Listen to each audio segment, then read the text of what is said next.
Hola Andrea, ¿me podés escuchar ahí?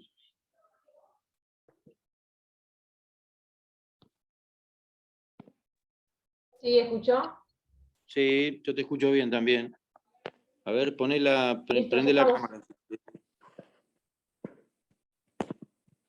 Ya está. Ahí está, perfecto. Listo, ahí te paso la anfitriona. Un beso. Chau, chau. Gracias. Gracias. Bueno, hola a todos. Finalmente, después de mucho, solucionamos el problema. Bueno, buenas tardes. Perdimos un ratito de tiempo, pero vamos a tratar de recuperar. ¿Me escuchan todos bien? ¿Me escuchan? Bien, perfecto. Bueno, gente, hoy teníamos para empezar a ver, como hicimos un cambio en el cronograma para que quedara un poco más ordenado con el doctor Marino, hoy vamos a ver obligaciones de sujeto plural, vamos a empezar a ver obligaciones divisibles, indivisibles, y entre ellas, las obligaciones de sujeto plural, las obligaciones simplemente no acomodadas, quedando las solidarias para otra clase. Les voy a compartir un Power que creo que está en el campus, no estoy segura, creo que alguna vez lo subí, y no sé si no está entre el material permanente, no, la verdad no estoy de acuerdo. El de Mora estoy segura que sí, pero el de obligación de sujeto plural no lo sé.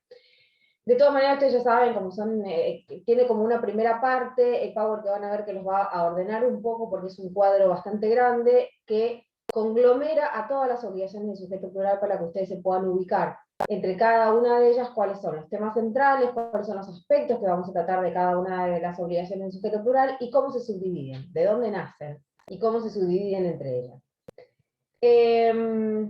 Ustedes hasta acá vienen viendo obligaciones de sujeto único, o sea, un sujeto acreedor, un sujeto deudor. Pedrito le debe a Juancito 100 pesos y si Pedrito no le paga a Juancito los 100 pesos, Juancito hace un juicio a Pedrito por 100 pesos, ¿verdad? O sea, hasta ahora ustedes vienen viendo esa estructura de obligación. Una obligación en donde hay dos partes.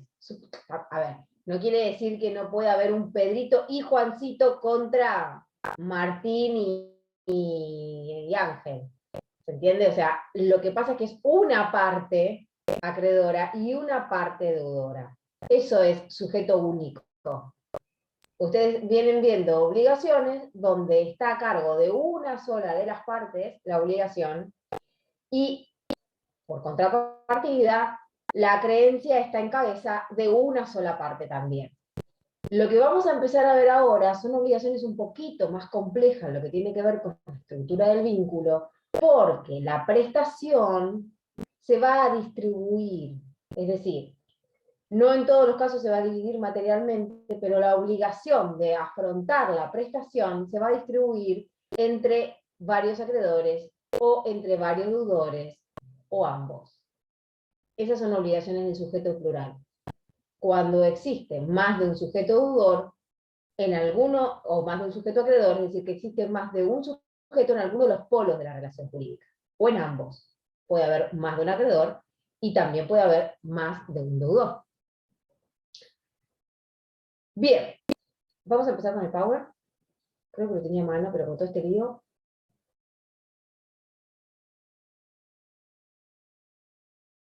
Ahí estamos, lo pueden ver, sí. Bueno, este es el megacuadro del que yo les hablaba al principio, que es un cuadro bastante integrador de las obligaciones de sujeto plural. Esto empieza por el inicio, es decir, por diferenciar entre las obligaciones de sujeto plural de pluralidad conjunta y de pluralidad disyunta. ¿Por qué? Porque las obligaciones de sujeto plural de pluralidad conjunta son las que más que nada nos van a concentrar nosotros en esta materia, que tiene que ver con las obligaciones simplemente mancomunadas, solidarias, concurrentes. ¿Por qué? Porque las obligaciones de sujeto plural de pluralidad conjunta son aquellas en las cuales los sujetos están vinculados por, como dice Pizarro, por la conjunción y. ¿Qué quiere decir esto? Es Juan, como les decía yo hace un rato, Juan y Pedro le deben a Martín y a Ángel 200 pesos. Son dos o más sujetos en alguno de los polos de la relación jurídica y están vinculados entre sí, de manera tal que afrontan la obligación conjuntamente, de distintas maneras, como lo vamos a ver ahora, pero lo afrontan conjuntamente. Ahora, ¿qué pasa con aquellas obligaciones de sujeto plural de pluralidad disyunta? Son aquellas en las cuales los sujetos están vinculados por la conjunción o. Es decir, Juan o Pedro le deben a Martín o a Ángel 200 pesos. Por ejemplo, las obligaciones de, como vamos a ver más adelante, las obligaciones facultativas, por ejemplo. Podría ser algún caso de obligación facultativa. Hay facultativa, perdón, o alternativa, para ser más exactos, más técnicos. Hay una parte de la doctrina que dice que estas obligaciones de sujeto plural, de pluralidad disyunta, no son estrictamente obligaciones de sujeto plural, sino que aquí habría una pluralidad aparente y no real. ¿Por qué? Porque si yo le debo a Juan o a Pedro 200 pesos, va a haber un momento en el cual voy a tener que hacer la elección, porque en efecto, la obligación hace referencia a que le debo a Juan o a Pedro, no a los dos. Entonces, en el momento que yo tenga que hacer la elección, esta indeterminación provisoria del inicio cesa al elegir a Juan o a Pedro. Entonces, por lo tanto, esta pluralidad sería aparente, porque en realidad, desde el inicio del nacimiento de la relación, yo tengo un sujeto indeterminado y no un sujeto plural. No sé a cuál de los dos, porque va a depender tal vez de otras circunstancias, aun cuando dependa de mi propia elección, a cuál de los dos le voy a hacer el pago. Pero llegado el momento de realizar el pago, por hasta ese momento, voy a poder determinar a cuál de los dos le realizo el acto solutorio. Y por lo tanto, a partir de ese momento cesa la indeterminación. Cesa de a Juan o a Pedro. ¿Va a ser Juan o va a ser Pedro? Por lo tanto, esa pluralidad no es tal. Menciona parte de la crítica que le hace la doctrina a esta división. La verdad que es meramente académica, porque basta con que ustedes sepan de qué se trata cuando, por ejemplo, estamos hablando de una obligación alternativa, de que en realidad no hay una conjunción de acreedores y deudores, sino que hay una disociación en los vínculos porque se le debe a uno o a otro. Pero bueno, la clasificación está hecha para que se entienda de esta manera. Vamos a empezar nosotros por las obligaciones de pluralidad conjunta. Fíjense que son unas cuantas, son las que abarcan en esta materia las obligaciones simplemente mancomunadas, solidarias y concurrentes. Esas son las que integran lo que nosotros llamamos obligaciones de sujeto plural, de pluralidad conjunta. Son aquellas en las que, les decía hace un rato, los sujetos están vinculados entre sí de manera tal que afrontan de una u otra forma la obligación conjuntamente.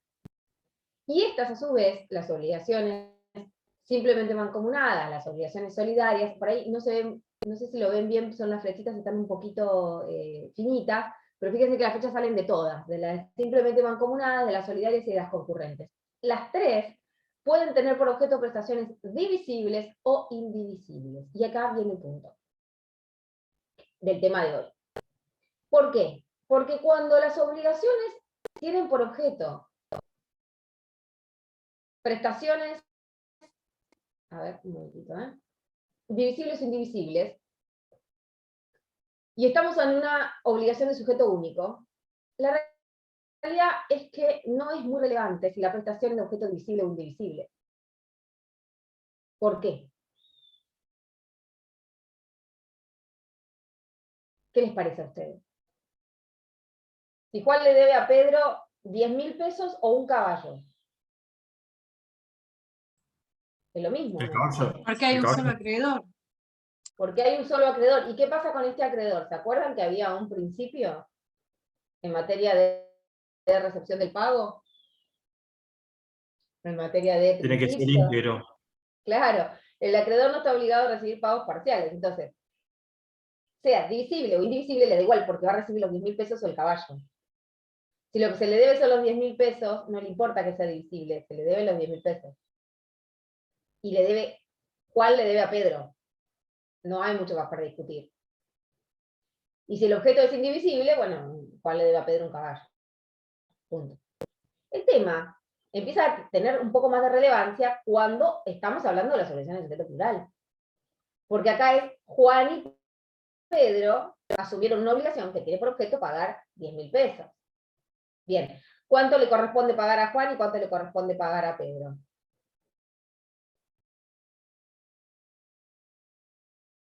$50-50.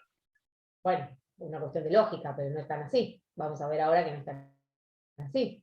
Si ustedes son abogados y viene Juan a decirles que asumió una obligación de pagar 10.000 pesos con Pedro y que no quiere pagar los 10.000 pesos ni quiere pagar 5.000, ustedes van empezar a buscar cielo y tierra para ver de dónde surge cuánto tiene que pagar Juan.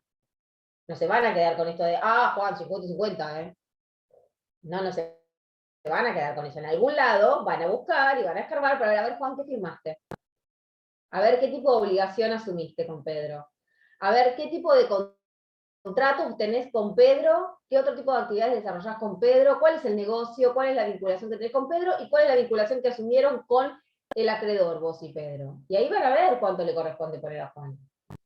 Si la obligación es de sujeto divisible y si estamos dentro de una obligación simplemente mancomunada, por ejemplo. Pero ahora vamos a ver, y lo van a ver la semana que viene, cuando se les empieza a complicar un poquito con las solidarias, que no es tan fácil determinar cuánto tiene que poner cada uno, y a veces, aunque se distribuyan en la relación interna la deuda entre todos los codeudores, hay uno que va a asumir el pago. Después se verá. Y se complica todavía más cuando la obligación es de sujeto indivisible, de objeto indivisible. Porque ahí si debo, Juan y Pedro deben un caballo, ¿cómo hacemos? ¿Vos le entregás las patas, yo le entrego la cabeza? No. Entonces, si la prestación es divisible o indivisible, empieza a tener relevancia, y por eso la estudian en esta parte de la materia, cuando la obligación es de sujeto plural. Por eso que arrancamos hablando no de obligaciones simplemente mancomunadas, solidarias y concurrentes, sino que primero hablamos de las obligaciones divisibles e indivisibles, porque ahí está el régimen legal que ustedes tienen que aprender, para saber cómo hablamos de las obligaciones simplemente mancomunadas después y cómo hablamos de las solidarias. Que en realidad lo que varía en las simplemente mancomunadas y las solidarias es la estructura del vínculo y no la prestación en sí misma. Y ahora vamos a ver cómo incide eso. A su vez, dentro de las divisibles, que están previstas en los artículos 805 a 812, vamos a estudiar los efectos en la relación con la otra parte y en la relación interna. Que esto es muy importante dividirlo, esta parte del cuadro sí es importante que ustedes lo estudien así, porque si no se agarran un matete bárbaro, porque aparte el código lo divide así, sin que parezca, pero lo divide así.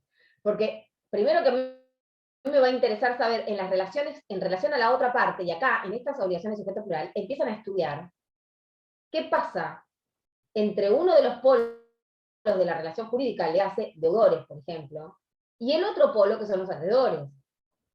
Pero también hay un régimen legal aplicable para las relaciones internas, entre los codeudores entre sí y entre los acreedores entre sí. Por esto que yo les decía recién, ¿qué pasa si Juan y Pedro deben un caballo y no lo pueden dividir? ¿Qué pasa si Juan y Pedro, por contrario, deben 10.000 pesos y tenemos que determinar cuánto le corresponde poner a cada uno y quién va a realizar el pago? Entonces, hay una relación que tienen Juan y Pedro con la otra parte, ¿no? Frente a la otra parte de la relación jurídica, ellos se plantean como según la estructura del vínculo, como un bloque, y en la relación interna funcionan de otra manera. Tienen otras cuentas para arreglar. Entonces, en esta parte de la materia, ustedes empiezan a estudiar por separado, en este tema por lo menos, los efectos en relación a la otra parte y en la relación interna. A diferencia de lo que viene sucediendo hasta acá, que como yo les decía recién, estudiaron solamente obligaciones de sujeto único. Entonces, al haber estudiado solamente obligaciones de sujeto único, lo único que les importa es las relaciones entre el acreedor y el deudor. Acá ya se complejiza un poquito más. Por eso está bueno que lo separen de esta manera. Bien, efectos. Primero, ahora vamos a ver de qué se trata esto de la divisibilidad, indivisibilidad, qué requisitos tiene que cumplir una prestación para que la consideremos divisible. ¿No? Porque, en principio, ante la duda, la vamos a considerar indivisible. Bueno, entonces vamos a estudiar esto de los efectos en la relación con la otra parte. Está marcada por el principio de división, en el caso de las divisibles, artículo 808. En la relación interna, los principios de contribución y distribución. Esto va a ser central para ustedes a lo largo del estudio de todas las obligaciones de sujeto plural. El principio de contribución y distribución, el artículo 841 del Código Civil y Comercial, que lo van a tener que saber como un himno. En cuanto a los indivisibles, también vamos a estudiar los efectos en la relación a la otra parte. En este caso se aplica el principio de propagación, que es el principio de propagación de efectos, que lo vamos a ver después, y el principio de prevención, artículos 823 y 845 del Código Civil y Comercial, y en la relación interna el principio de contribución y distribución otra vez, pero ahora le agregamos, además del artículo 841, los artículos 820 y 821. Este es el resumen del cuadro. Vamos a empezar parte por parte.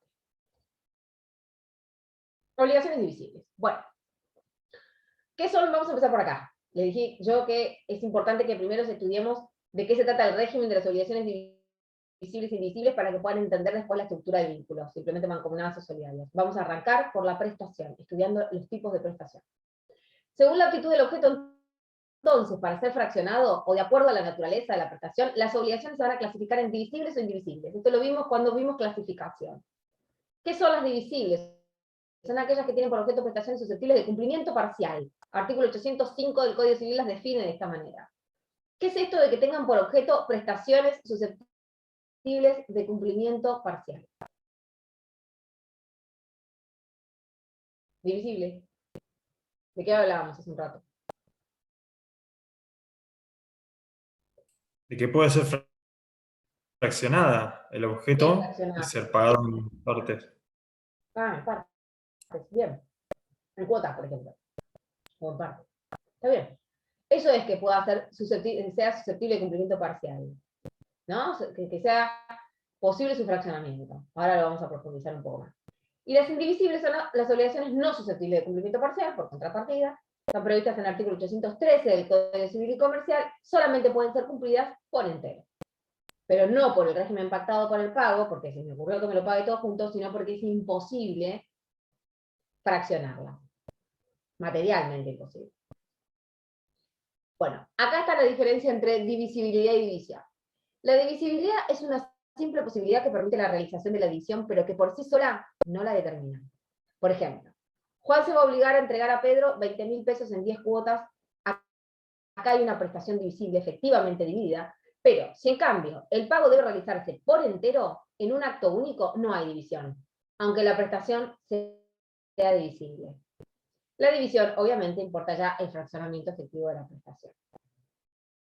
Antecedentes históricos. Esto es una nota importante para que sepan cómo llegamos hasta acá. ¿Dónde se trataba esto y cómo se trataba en el Código de Francia? Porque tomamos como fuente al Código francés, pero, a ver, la tomamos como fuente para estudiarlo, lo tomamos como ejemplo, pero nos apartamos de eso, porque Belisario no siguió las enseñanzas del Código francés, sino que siguió la de Metz y Savigny, y Bonefreitas. Pero vamos a ver por qué no lo siguió. El Código de Francia, ¿cómo trataba a estas obligaciones? El sistema francés va a reconocer su génesis, su origen, en el pensamiento de Dumoulin, y estas ideas después las profundizó Potier. En este caso, en Francia se admitía solamente la divisibilidad física o material, pero también la intelectual. Acá había una confusión, ahora van a ver a qué les suena esto. Se consideraba que no solamente eran divisibles las obligaciones de dar cantidades de cosas susceptibles de fraccionamiento material, sino también las de dar cuerpos ciertos, como por ejemplo un caballo, el ejemplo que yo les di recién. Si bien respecto de tales objetos no podía haber división física, sí cabía la división intelectual, mediante la traslación de una cuota de la propiedad indivisa. ¿Cuál es la crítica que se le hizo a esta teoría? Esta postura confundía la divisibilidad con el derecho de dominio, que es la propiedad sobre la cosa. Lo que se puede dividir así, de manera ideal, que yo puedo ser propietario de una cuota parte, por ejemplo, indivisa, es la propiedad, el derecho de dominio. ¿Existen condóminos de un terreno, por ejemplo, de un lote o de cualquier otro inmueble? ¿Puede estar a nombre de 2 o 3 personas? Sí.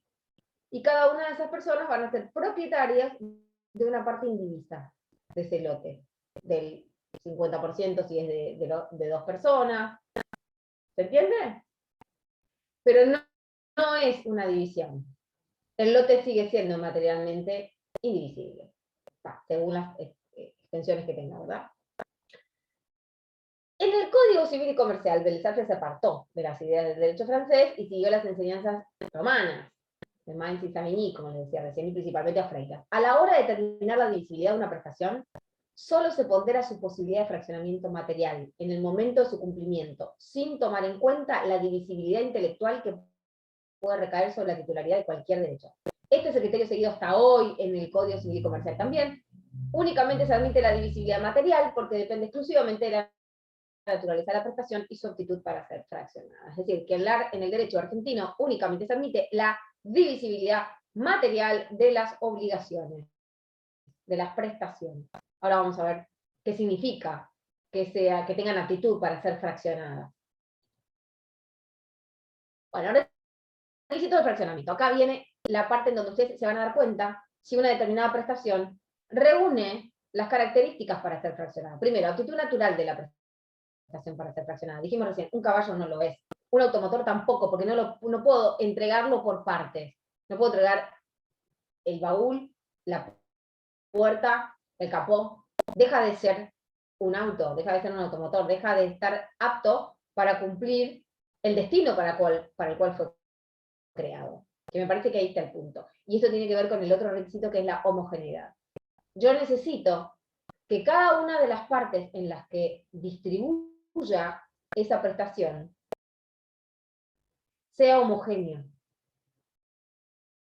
De manera tal que si los vuelvo a juntar, vuelvo a tener la misma prestación.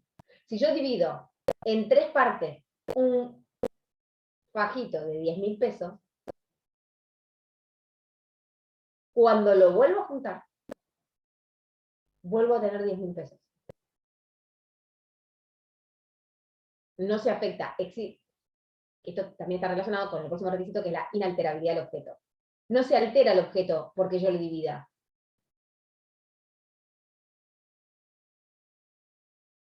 Y la inalterabilidad económica, porque también podría, desde el punto de vista material, por ejemplo, con el ejemplo que les di recién del terreno, podría dividirlo, pues bueno, está bien, yo este terreno lo fracciono, es muy grande, lo voy a fraccionar en 5 lotes. Bueno, buenísimo, pero cada uno de esos lotes sirve para algo. ¿Reviste una utilidad económica? Probablemente no, depende de qué dimensiones. Si yo un lote urbano, qué sé yo, un 15 por más grande que sea, un 15 por 45, lo divido en 5. ¿Qué puedo hacer? Una huerta de cada uno. ¿Es el objeto fraccionable en este sentido? Depende, si es un lote urbano y que lo loteo de esta manera, ¿tiene sentido? Ni siquiera es reglamentario, ¿no? O sea, las dimensiones que tiene que tener para construir. Entonces, hay una alterabilidad económica, o sea, no lo alteré materialmente, porque si vuelvo a juntar los 5 lotes van a seguir siendo un lote, van a seguir siendo va a seguir siendo tierra, en definitiva, va a seguir siendo homogéneo. Pero lo altero económicamente, no me sirve, no tiene utilidad. Entonces también tengo que evaluar eso al momento de determinar si tal prestación es divisible o no. Y lo mismo sucede con la utilidad. Cada una de esas partes en las cuales yo divida el todo tiene que ser útil por sí misma, económica y materialmente. ¿Bien? Estos son los requisitos de la prestación para ser fraccionada. ¿Cuáles son los efectos de la divisibilidad en las relaciones con la otra parte? ¿Vieron que les dije que íbamos a estudiarlo por separado? Bueno, vamos a arrancar por los efectos de las obligaciones divisibles en las relaciones con la otra parte. El primer principio que vamos a tener que tener en cuenta es la de división o fraccionamiento. Para que este principio sea aplicable, es necesario que la obligación presente pluralidad subjetiva, como les dije yo cuando empezamos la clase, activa o pasiva, o sea, varios acreedores o varios deudores. De lo contrario, aunque la prestación sea fraccionable, no se puede aplicar el principio de división, conforme al artículo 807, por lo que hablamos cuando iniciamos la clase. En virtud de este principio, la obligación se debe fraccionar en tantos créditos o deudas iguales como acreedores o deudores haya. Cada una de las partes equivale a una prestación diversa e independiente. Los acreedores tienen derecho a su cuota y los deudores no responden por la insolvencia de los demás. Artículo 808 del Código Civil y Comercial, y como consecuencia, cada acreedor solo tiene derecho a percibir la parte que le corresponde en el crédito, y correlativamente, cada deudor está obligado a pagar únicamente la parte que le corresponde en el pasivo o la deuda. Esto tiene que ver, mucho que ver, esto se va a aplicar a lo que vamos a ver a lo último, que son las obligaciones simplemente mancomunadas. Porque son los efectos de la división, son los efectos de la divisibilidad de una obligación. Cuando tengo una obligación de pluralidad subjetiva y hay una prestación divisible, y aplico por la estructura del vínculo el principio de división o fraccionamiento, esto es lo que va a pasar con la prestación y con la estructura de la obligación. Esa prestación se va a dividir en tantas partes como acreedores y deudores haya. Después vemos las proporciones. Pero si son 5 deudores, la prestación se va a dividir en 5 partes. Si hay 5 acreedores, la creencia se va a dividir en 5 partes. De manera tal que cada uno de los deudores solamente va a estar obligado a pagar su cuota parte, es decir, su quinto. ¿Se entiende? Va a pagar solamente la parte de él. Solamente cuando hablamos de obligaciones divisibles, y se aplica el principio de divisibilidad y el principio de división y fraccionamiento, solamente va a estar obligado a pagar su cuota parte en la deuda. Y el acreedor solamente va a estar habilitado a percibir su cuota parte en el crédito. Bien. ¿Hasta acá alguna pregunta?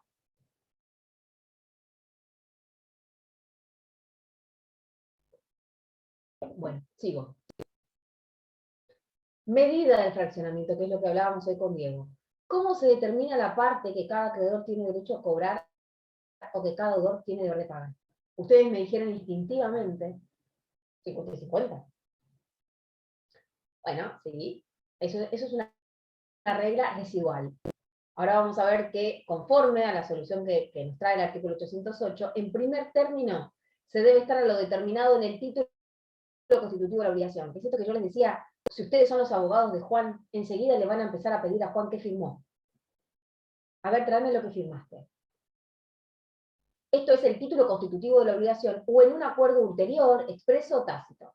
Estos convenios entre acreedores o deudores entre sí son inoponibles a la contraparte, aunque de gran utilidad para arreglar las relaciones internas entre aquellos. O sea, lo primero que usted le van a pedir a Juan es el título constitutivo de la obligación u otros acuerdos que se hayan celebrado entre ellos, entre Juan y Pedro, por ejemplo. A ver cómo determinaron que iban a encarar la sociedad, por ejemplo, o qué es lo que, por cuánto cada uno es llamado en la sociedad, es decir, cuál es la proporción que cada uno puso, a ver cuánto le corresponde poner en esto.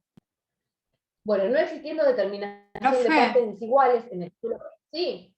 En el caso de los seguros, el asegurado y la aseguradora, ¿responden los dos mancomunadamente en el caso de un siniestro?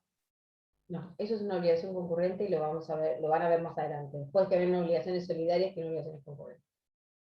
No, ¿por qué? Porque si bien la estructura del vínculo se te va a parecer mucho cuando las estudies, y está bien la pregunta que me haces porque todavía no estudiaste concurrentes, entonces está bien que se tenga eso a la cabeza, deben en función de causas distintas. Lo que caracteriza a las obligaciones de sujeto plural que vemos acá, que estamos viendo acá, las obligaciones simplemente mancomunadas o las solidarias, es la unidad de causa. Es decir, deben en función de la misma causa. Es decir, contrajeron la misma obligación. O no, o a lo mejor deben en función de una obligación extrajudicial, ¿no? Sí, extracontractual, perdón. Es una obligación de fuente extracontractual, a lo mejor basada en algún hecho ilícito, pero en este caso deben en función de la misma causa.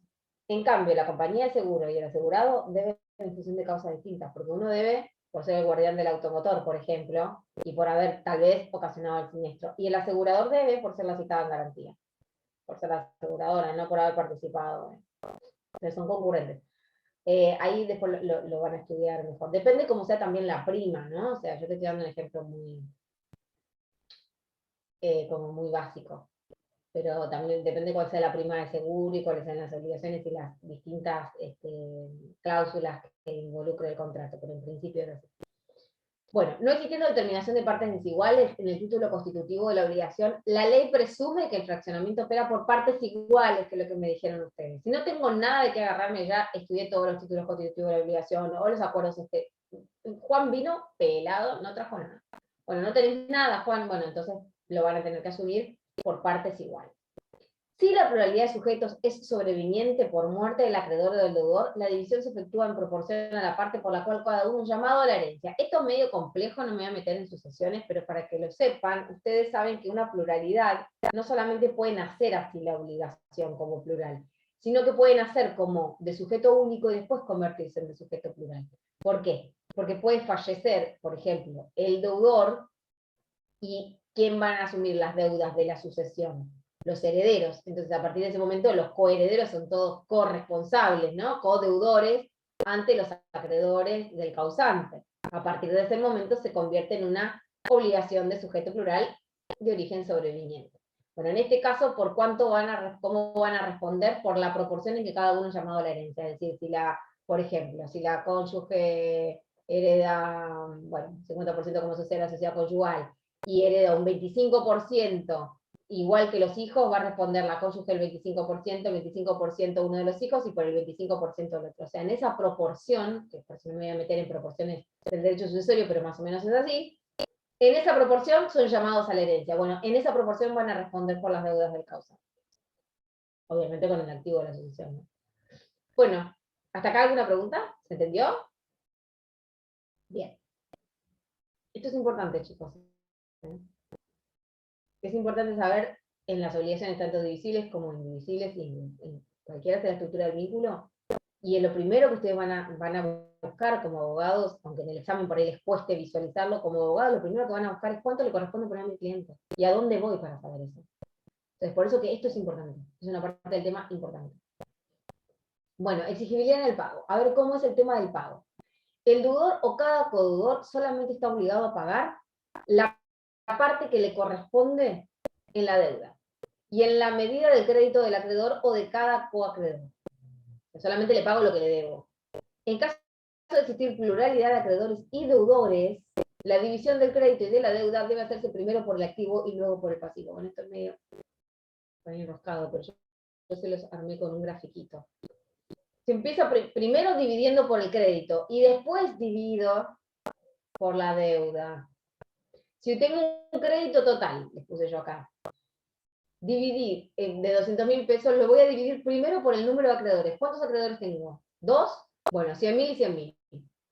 Y después hago la división por el número de deudores. Es decir, que cada una de estas partes, de estos 100.000, lo voy a dividir por el número de deudores. 25, 25, yo tengo 50 y 25, 25. ¿Se entendió? Cada una de esas partes se divide por el número de deudores, pero primero divido la deuda por los acreedores. Si tengo pluralidad de los dos lados, a eso voy. Bien, efectos de la divisibilidad en las relaciones internas. Bueno, cuando un codeudor paga más de su parte. Acá, como les decía yo cuando empezamos, ya nos pasamos a otro plano. A ver qué pasa entre los codeudores y entre los coacreedores entre sí. Ya esto estamos dentro de la relación interna. Efectos de la divisibilidad en las relaciones internas. Cuando un codeudor paga más de su parte. ¿Cuáles son los efectos que estudiamos? El primero es que pasa cuando uno de los codeudores paga más de lo que le correspondía poner. El artículo 810 dice, si lo hace a sabienda que en la demasía satisface una demanda ajena, se aplican las reglas de la subrogación por ejecución de la prestación por un tercero. Pago por subrogación, ustedes ya lo saben, artículo 914 a 920. Si efectúa el cumplimiento prestacional en la convicción de ser deudor por el todo, o si el acreedor ya percibió la demasía, tiene derecho a repetir lo pagado por aplicación de las reglas del pago indebido. Es decir, él se creyó deudor del todo. Es decir, puede haber sido un pago por error o un pago sin causa. Entonces, en ese caso, va a repetir lo pagado por aplicación de las reglas del pago indebido. ¿Y de quién lo va a repetir?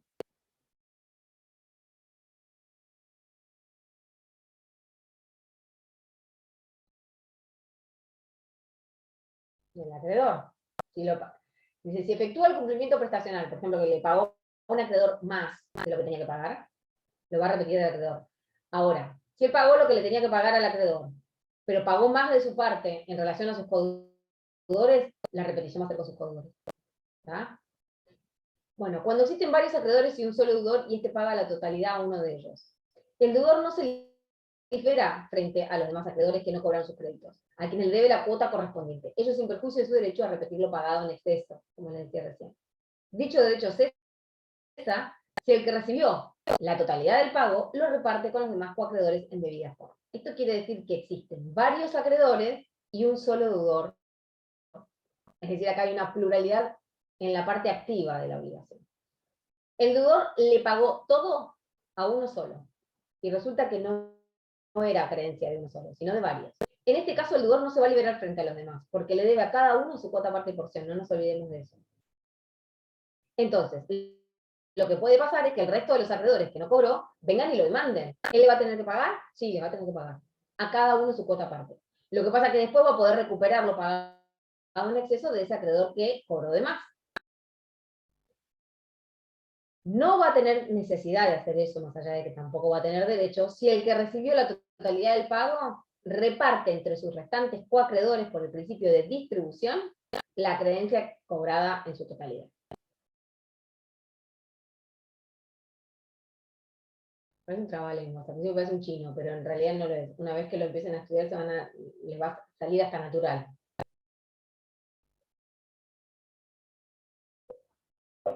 Bueno, ¿hasta acá alguna pregunta?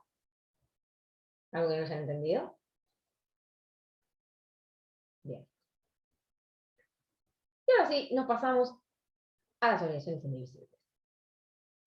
Estas están reguladas en los artículos 813 y 824 del Código Civil, que son aquellas que dijimos cuya prestación no es susceptible de cumplimiento parcial, por lo que solo puede ser cumplida por entero, artículo 813 del Código Civil. Lo típico de estas obligaciones es su carácter compacto, es decir, no permite fraccionamiento. Casos de indivisibilidad están previstos en el artículo 814 del Código Civil, y las prestaciones indivisibles están reguladas en el artículo, 815 del Código Civil. Estas son aquellas que materialmente son indivisibles. No es que pactamos que se tenían que entregar todos juntos, sino que materialmente no son susceptibles de ser fraccionados. Como el ejemplo que pusimos del caballo, como el ejemplo que pusimos del automotor o otro semoviente. Bueno, volvemos a dividirlo de la misma manera para estudiarlo. Efectos entre las partes. La obligación indivisible establece un comportamiento colectivo, pero esto no es por la estructura del vínculo, como van a ver ustedes que les va a suceder con la solidaria, sino que exige un comportamiento colectivo entre los distintos sujetos vinculados. ¿Por qué? Porque no queda otra que entregar el objeto por entero, porque es indivisible. Esto altera sustancialmente, obviamente, el principio de división, porque cada uno solo paga su parte. Hay que tener en cuenta dos notas fundamentales de la obligación indivisible que tienen gran importancia en el plano de los efectos entre acreedores y deudores. El principio de propagación de efectos, que les dije que este se aplicaba cuando se trataba de obligaciones indivisibles, que también se va a aplicar en la solidaria, por eso es importante que lo estudien a profundidad, es aquel en virtud del cual ciertos hechos ocurridos entre uno de los coacreedores y uno de los deudores proyectan sus consecuencias a los restantes. Por ejemplo, el pago. ¿Qué significa esto? Volvemos a lo mismo. Aún cuando la obligación sea simplemente mancomunada, que como vamos a ver ahora son aquellas en las cuales sea el objeto divisible o indivisible, los acreedores solamente tienen derecho a cobrar su cuota parte y los deudores solamente tienen derecho a pagar su cuota parte y porción en la deuda, que es este régimen que se le aplica a las obligaciones divisibles. Cuando el objeto es indivisible, empiezan a actuar como coligados. ¿Por qué? Porque lo que haga uno va a afectar a otros. ¿Por qué? Porque el objeto es uno solo. Entonces lo que suceda en relación a ese objeto va a afectar a todos.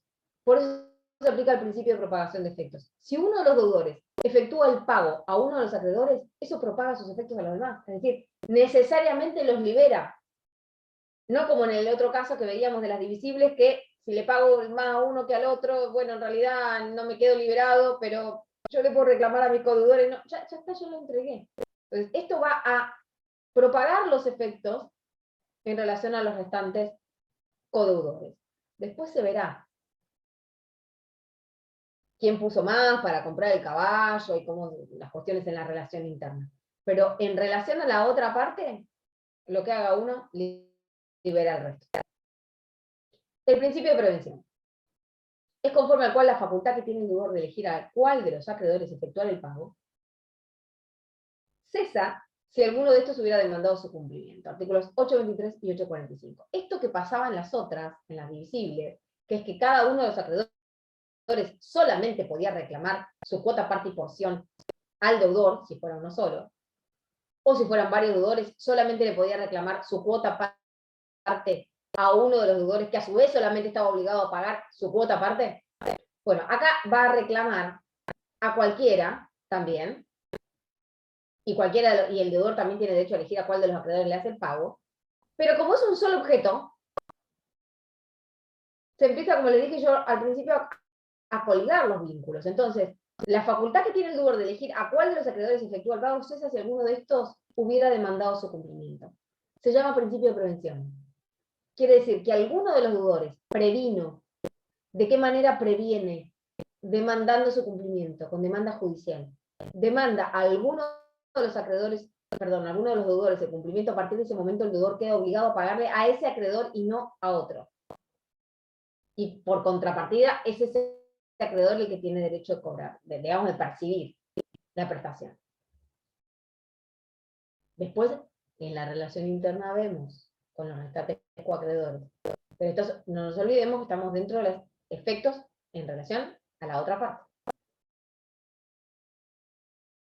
¿Hasta acá vamos bien?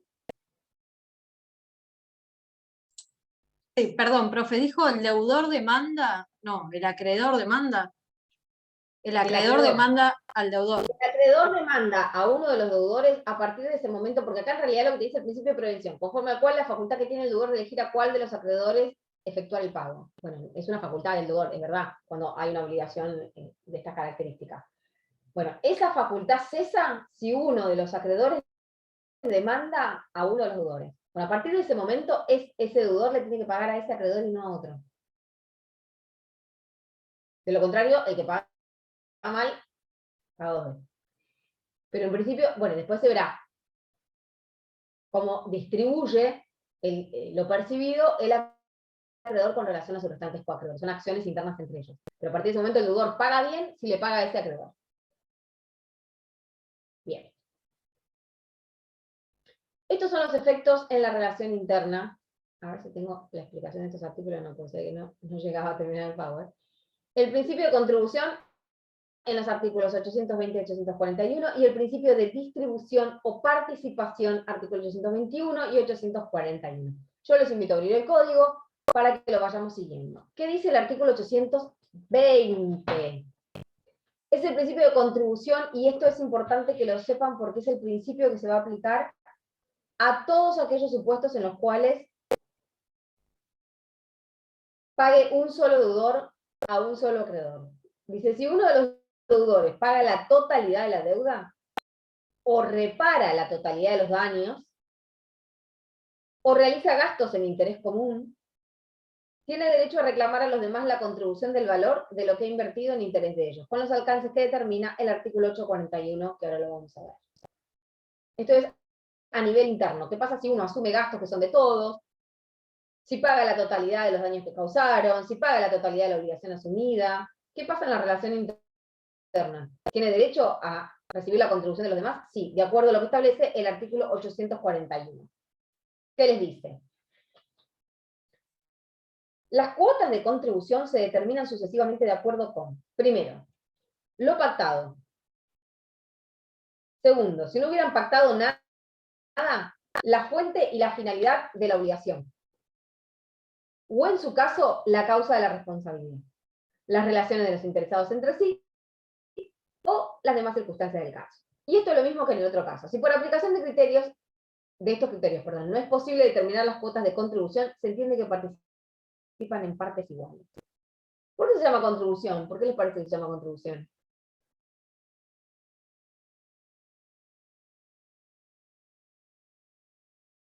Tiene que ver con cómo cada uno de los codeudores viene a contribuir a cubrir esa parte que el otro pagó de más. Pagó algo que no tenía que pagar. Después vemos las acciones, pero pagó algo, ¿por qué?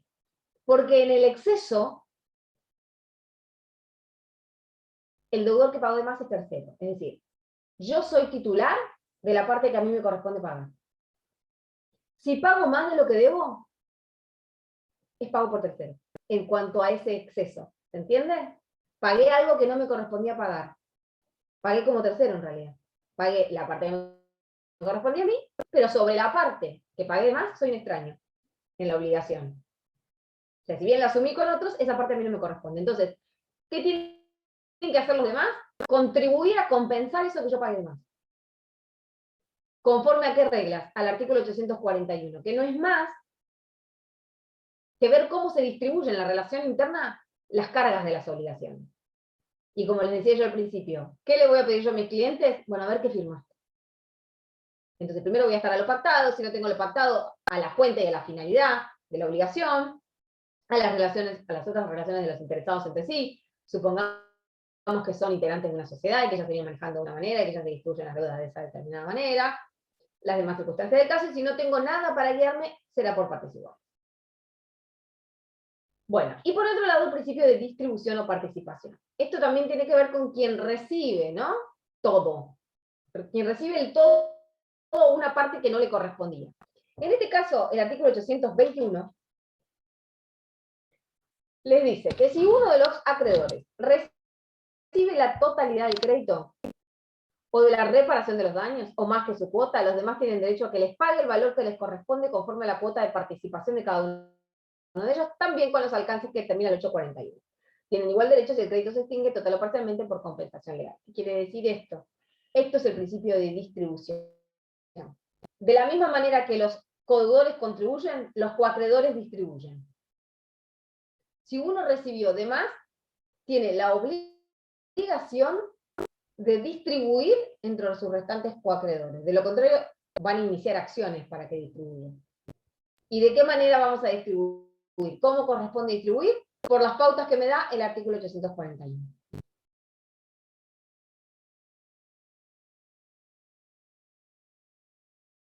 Bien. ¿Por qué pasa esto? ¿Por qué se arma este lío con relación a la contribución y distribución en las obligaciones de objeto indivisible? Porque es el objeto único, porque no lo puedo fraccionar, si no, no tendría este problema.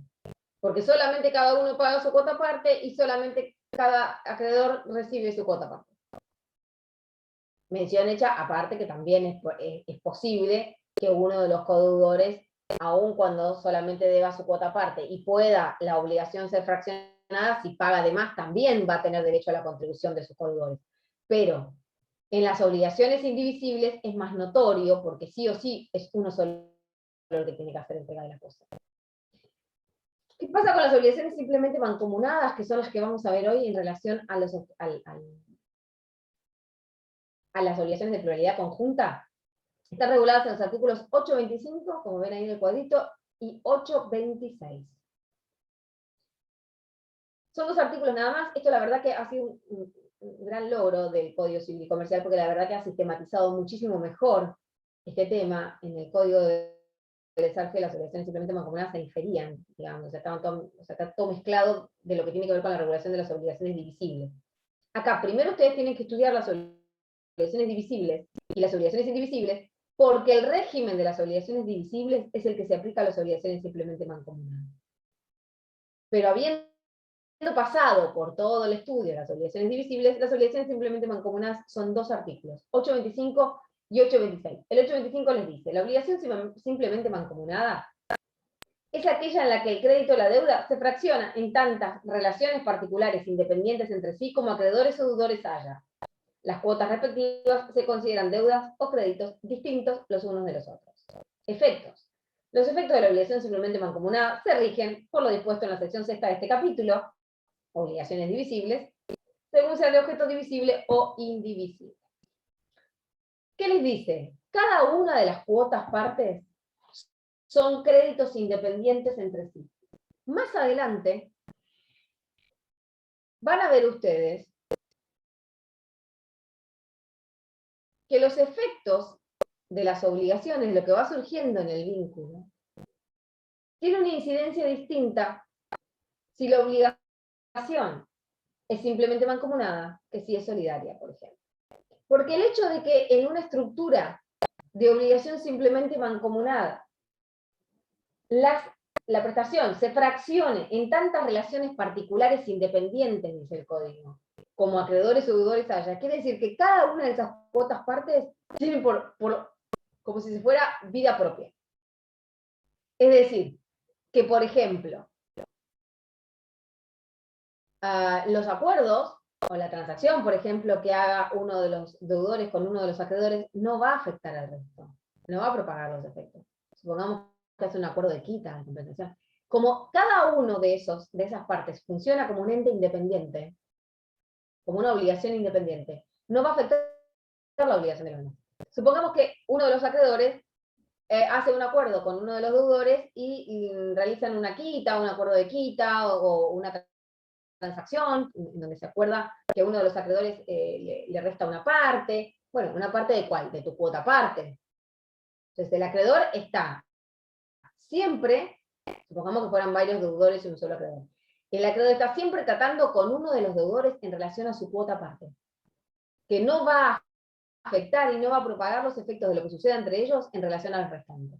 Distinto, y lo van a ver ustedes cuando vean solidarias, es el caso de las obligaciones solidarias cuando todo lo que suceda en este frente común de deudores frente a los acreedores se va a propagar los efectos entre ellos. Casi todo. En algunas cuestiones no, pero casi todo. En el caso de las obligaciones simplemente mancomunadas, no. Porque cada una de esas partes funciona como una obligación independiente. ¿Se entiende? Esa es la consecuencia de que la estructura del vínculo, además de que la obligación sea divisible, esa es la consecuencia de que la estructura del vínculo sea simplemente mancomunada. Supongamos que tenemos una obligación simplemente mancomunada, objeto indivisible. Bueno, las reglas que se aplican son las de las obligaciones indivisibles porque materialmente es imposible fraccionar. Pero la estructura del vínculo sigue siendo simplemente mancomunada. Supongamos, ¿y en qué se nota esto? Usted mira, bueno, Doc, pero si la estructura del vínculo es simplemente mancomunada y el objeto es indivisible, de manera tal que los obliga a actuar coligadamente, porque es uno el que va a entregar la cosa y lo va a recibir un acreedor, y bueno, ahí ya empieza a jugar en los principios de contribución, de distribución, y ya empieza a jugar sobre todo el principio de prevención, que ya uno de los acreedores puede mandar a uno de los deudores.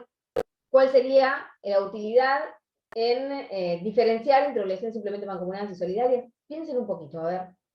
Se debe un caballo, se debe un automotor, y el automotor no se puede fraccionar.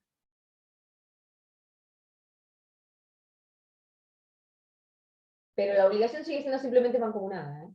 La estructura del vínculo entre los codeudores, por ejemplo, es simplemente mancomunada. Cada uno debe su cuota aparte, pero nosotros decimos, está bien, estos tipos tienen una estructura del vínculo en esta obligación simplemente mancomunada, porque, por ejemplo, así lo han dejado muy claro en el acto constitutivo de la obligación. Pero deben un auto. ¿Cómo lo fraccionan entre tantas partes como acreedores o deudores haya? No se puede. Entonces va a ser uno de ellos. ¿Cómo? No, se va a designar a uno de los deudores para que ejecute y va a tener acción de repetición con los demás para que le paguen la parte que les debe. Sí, supongamos que no le deben nada, que ya pagaron el auto entre todos. Listo, no importa. No se deben nada. Ya pagaron el auto entre todos, pongámoslo, es fácil. Entrega el automotor, ya tenía las reglas claras entre ellos. Es una obligación simplemente mancomunada. Hasta ahí, si no pasó nada, se parece mucho a una solidaria. ¿Qué pasa si ese auto se pierde?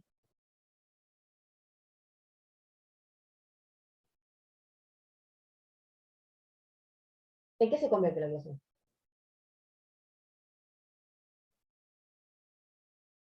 En indemnizar. ¿Cómo indemnizamos?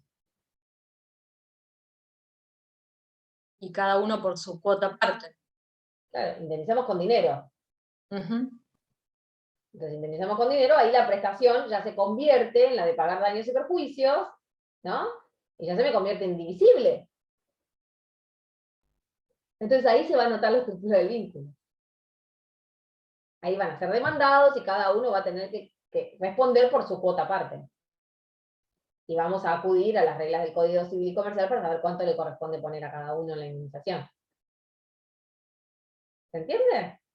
Si este mismo ejemplo yo se los doy con una obligación solidaria, que una estructura del vínculo solidaria entre codeudores deben un automotor y resulta que el automotor se pierde por causas imputables a los deudores, es decir, que les puedo atribuir las consecuencias del daño, a partir de ese momento, aunque deban dinero y sea divisible, todos deben todo. Entonces, cualquiera de los deudores va a poder ser demandado y no debe cada uno su cuota aparte. Frente a la otra parte de la relación jurídica, cada deudor puede ser demandado por el todo. En una obligación solidaria, como lo van a ver, creo que mañana tienen un pedacito. ¿Se entiende?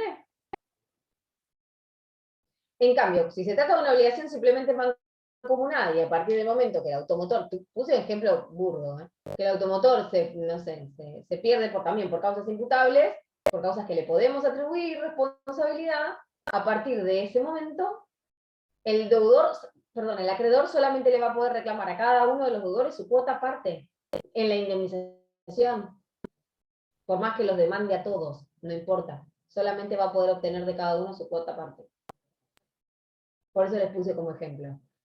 No es lo mismo, aunque por más que el objeto sea indivisible, si la estructura del vínculo es simplemente mancomunada, en algún momento va a marcar la diferencia. Pero es importante lo que dice el artículo 826, que se le aplican a las reglas, a las simplemente mancomunadas, las reglas de las obligaciones divisibles o indivisibles, según el objeto, sea susceptible de ser fraccionado o no.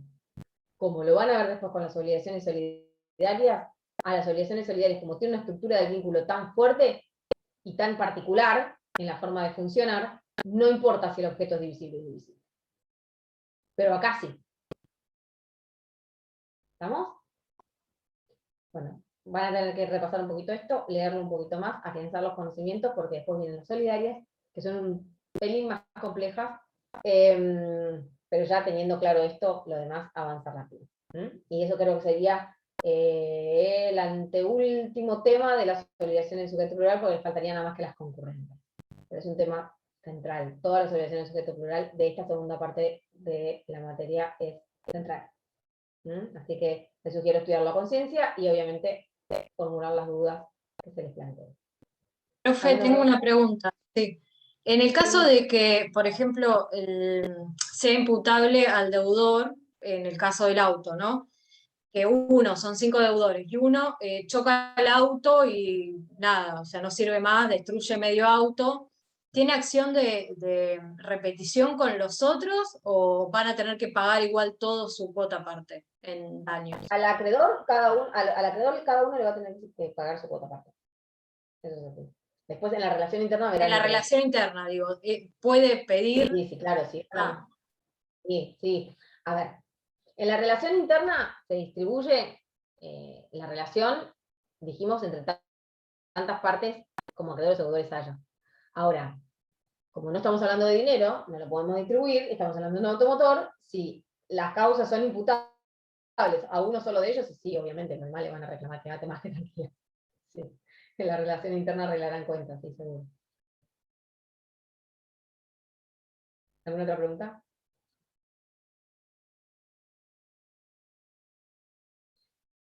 Bueno, chicos, si no hay más preguntas, cerramos. Gastamos bastante bien por la cantidad de tiempo que tardamos en conectarnos. Quedamos abiertos, obviamente, para las consultas por los canales habituales y nos vemos en principio el jueves que viene conmigo. Chau, chau.